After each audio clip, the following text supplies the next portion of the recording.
السلام علیکم، آپ دیکھ رہے ہیں کے نیوز چینل انٹرنیشنل۔ یوٹیوب پر ہمارا چینل سبسکرائب کیجیے اور رہیں دنیا بھر کی خبروں سے باخبر۔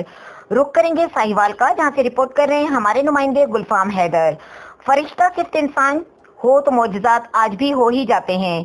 یہ ہیں ریسکیو 1122 کے جوان خاور حیات۔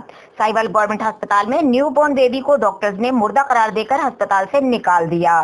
بچے کی دادی کو روتا دیکھ کر جوان نے بچے کو چیک کیا اور مصنوعی سانس بحال کرنے کی کوشش کی۔ جوان کے اخلاص اور ہمدردی کا معجزہ دکھایا۔ ڈاکٹرز کی جانب سے مردہ قرار پا جانے والا بچہ زندہ ہو گیا۔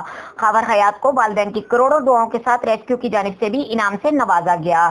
مگر ایک سوال جو ہم سب نے مل کر محکمہ صحت اور ساہیوال کے جلاد ڈاکٹروں سے پوچھنا ہے کہ ان جلاد شیطان سے ڈاکٹر کو کیا سزا ملی؟ اس ڈاکٹر نما ڈاکو کو فوری جیل کی سلاخوں کے پیچھے بھیجا جائے، سروس ضبط کی جائے اور آئندہ کے لیے نشان عبرت بنایا جائے۔